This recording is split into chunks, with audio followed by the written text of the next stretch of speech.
奥斯佩语言呢是19世纪美国的一部著作，一是因为这本书讲述了全新的人类历史，而第二是这本书的写作方式呢是一种叫做无意识的方式。他说是因为神附到他的身体上呢而写出了这本书。书中就讲述了在中间界呢的天堂，还有被任命为接纳死者的使者，他们被称为阿斯帕，也就是天堂中的天使。他们将铭记每一个凡人的智慧和善行的等级。当一个凡人死去的时候，他的灵魂就交由这个天使，于是这个天使会将这个记录以及这个灵魂呢一起交给另一个天使接收，然后另一个天使会带他去适合他等级的天堂的区域，并根据神所创造的这个复活区域为他安排工作学习。他说当你们在天堂变得有组织的时候那里也将会有统治者、教师、医生、首都、城市、省份，也会有医院、育婴院、学校、工厂，跟地球一样的。当大黑暗来临到地球和这些天堂的时候呢，他说我会让地球进入黑暗之光，我的以太的居民会以我的名义来解救你们。这样呢，他们就又会被赐予教训，进入另一个周期，但他们总有一天也会再次的堕落嘛。然而我会再一次的拯救他们，我会再次让他们理解我所创造之伟大，如此循环反复。让我们进入今天的奥斯佩语言第3部创造。以下的故事呢非常玄幻，大家不要太当真哦。Hello， 大家好，我是宇哥。Hello， 大家好，小唐。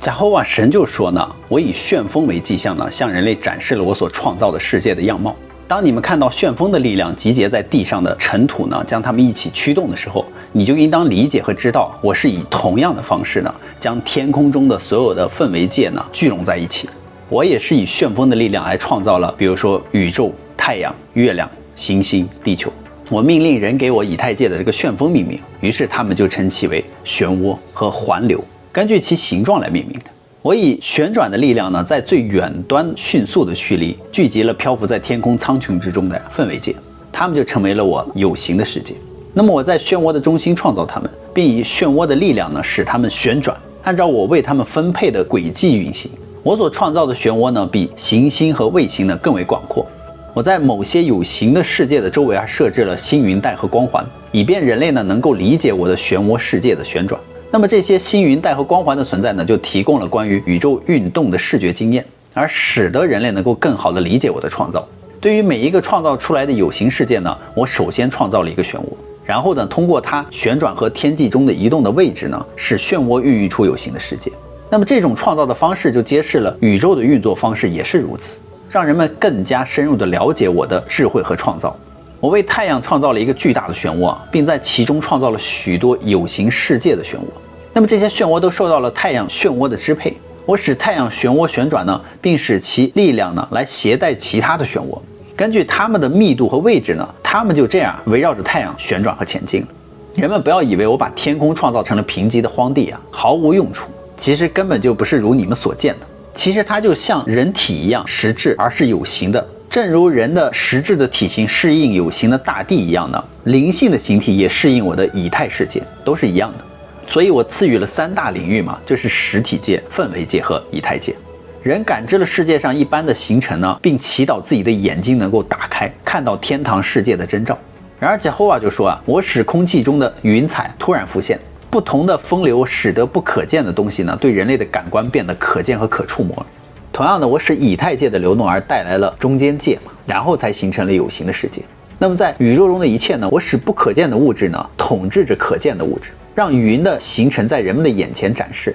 好让他们见证不可见的变得可见。人感知到了并祈求能够看见的事物持久。而Jehovah就说看那棵树生长在地上，并经过一段时间呢，树木它就会倒下腐烂，然后又回归大地。但是人呢，看不见的风却从未停止吹那个树。所有的事物相对持久都是如此的。不要以为物质的世界的事物因消失而被消灭，就像一滴水蒸发而升华变成你看不见的水蒸气是一样的。所有的物质的事物甚至是土地、石头、金子、银子、铅呢，都会在天空的苍穹中随着时间的变化而变成虚无。人所看见的东西，我所创造的它们都有始有终，但看不见的东西呢，我创造了无尽的持久性。有形存在的呢，属于可见的领域，而灵性的存在呢，则作为看不见中的一体，永恒存在。就像有形的存在看到的有形的事物，而灵性的存在则追随着事物所蒸发掉的有形实体。有形之事呢，对于有形体是有形的，同样的，灵性的事物对于死者的灵魂也是有形的。就像我让水呢向上升起，形成蒸汽，并在上方的空气中占据一个位置，这就是可以证明氛围界的领域的证明和证言啊。那么在那里就住着低级的天堂的灵魂。就像我设限于云的上升啊，同样我也设限于氛围界中的不同种类的物质的位置，越细微越强大，越接近极限，而越密集越无力呢，越靠近地球。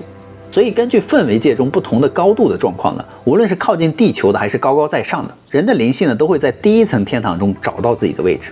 根据人的饮食、欲望、行为呢，他们的灵性也会在地球生活期间适应高原天堂上居住。他说，我还在万物中显示了吸引力的力量，让人们不会犯错，就像是类似于东西会相互吸引一样，我创造了他们。人类寻求了解万物的进展，而贾霍瓦就说，张开你的眼睛啊，所有人都有儿童时期、创世时期、老年时期和死亡时期。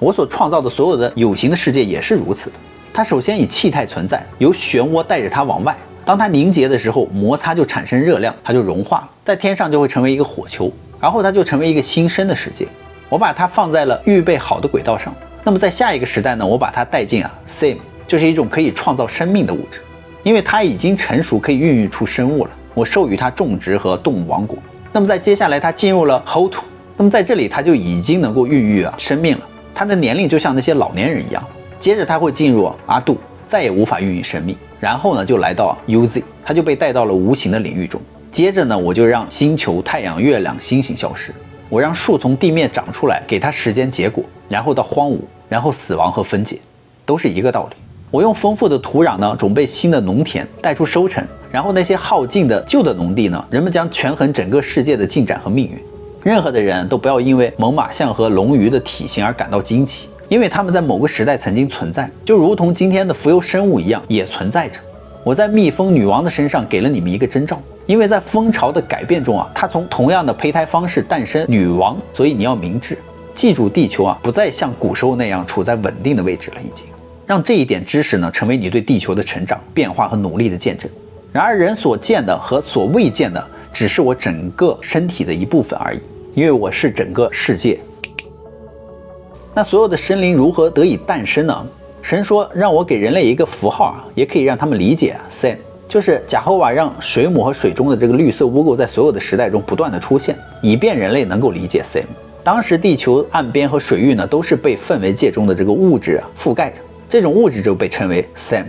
因为在贾霍瓦的存在下呢，它加速了它的生命，并创造了所有的生灵，包括植物、动物。但是 Same 不是水母和水雾中那个绿色的污垢那只是一种比喻嘛。因为现今地球上并不能够生产 Same。他说地球曾经是一颗熔岩球上面没有任何的种子，在适当的时间呢，我在地球降下了 Same。由于我的存在呢，我使所有的生命就活了起来。因为我是男性和女性，所以我创造了他们。因为我有使生命复苏的力量，所以我给予了他们生育的力量。贾霍瓦就依据他们各自的位置创造了生物，不是成对的创造，而是成百上千、成千上万、成百万的创造。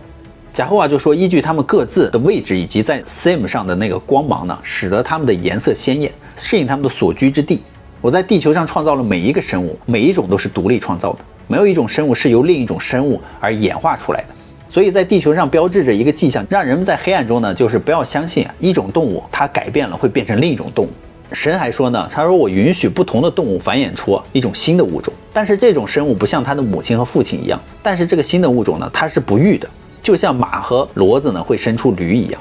当人类理解了地球呢，人类就开始向上仰望了，想要理解天堂。而贾霍瓦就见到了并了解了人类的灵魂的渴望，所以贾霍瓦就派遣了他的儿子 UZ 说的他说听我说，人类呢，我将在你们审判之前呢，向你们揭示天堂和地球的奥秘。你们将从伟大的贾霍瓦那里学习智慧，没有人会反驳你。神就说，人思考一下神的天堂的广大和他在天穹中的位置，除非我带你上天堂，否则你无法理解那个地方。所以神就选择了一个人，这时候这个人的灵魂就升华了，而升到了天穹之中。这时候他的灵魂已经成为了独立的晶体，于是人类就看到了天穹中的每一件事物都是有秩序的，每个事物都有自己的位置。他就看到了天堂中有自己的秩序，就像一个农夫在这个地方种玉米，另一个地方呢种小麦，另一个地方种根茎，每一样东西都有自己的位置。同样，神呢储存了构成世界的各种元素，比如说在天堂上，铁在一个位置，石头在一个位置，植物呢有植物的王国，物质有物质的王国，而动物有动物的王国，还有油和沙子等等。因为他们在天堂苍穹上呢，为他们创造了地方。你所看到的现在只是中间界而已，而他们之间呢也有 Sam 存在。不要让任何人说那边只有什么空气、氧气。神说他创造的物质并不像人类所想象的那样分类，所有的元素不仅可以在附近的地方找到，还可以在远处的地方找到。当神在天上创造世界的时候呢，他们会自然地收集所需的万物。同样的，在一个实体的世界还年幼且新生的时候呢，它也不是随机漂浮的，而是有目的的被带到了适合它的区域。因此呢，有一个时间呢是属于 Sam 的，一个时间呢是属于落下的星云的，去埋葬比如说树木和 Sam， 而为日后呢就可以为你们提供出煤和肥料。同样的，当地球经过天穹中的某个区域的时候呢，天空就会下沙子和油了，然后呢被覆盖起来，气体呢也会被封存起来，供未来世代的人来使用。这也就是为什么沙漠之国呢都会有很多石油的原因了。神还说，我给了树生命，也给了人生命和灵魂，而我创造的灵魂呢是与有形的生命分离的。他说我用 Sam 创造出了人，当时的人啊只像一棵树一样，却住在氛围界中，我称他为阿素，又名呢也可以叫亚当。而纽伯勒就按照他的印象，当时还画出了那个阿素的样子，就像树一样，胳膊非常长。这个阿素其实就是个非常失败的作品，因为他的灵力呢非常低，智慧也低，就很像我们现在的星星。为了引导这个阿素学习呢，能够开始体会这个物质世界啊，神就在天际发生，而引来了万千的天使。于是就对他们说啊，我创造了一个新的世界，你们呢将从中学到过去的时代与其他世界的情况。于是数百万天堂的天使呢就降临在了新的地球上，变成了许多有形的生命，还有一些呢在婴儿时期就去世了。而有些天使呢不理解繁殖和有形的生命嘛，神就说啊，你们去拯救这个阿素，因为他的灵魂呢也将在未来继承我的以太世界。过了很久之后啊，大地就到了 Sam 的这个末日了。天使们啊可以轻易的为自己取得有形的身体，他们通过自己的意志力呢，从大地的元素中就创造了肉体和骨骼，并在阿素的身旁取得了有形的形态。所以神就说，你们可以到地球上感受所有的一切，但不要吃生命之树的果子，因为如果你们这样做了的话，就会成为生育者，而从你们来的天堂呢，你们将消失。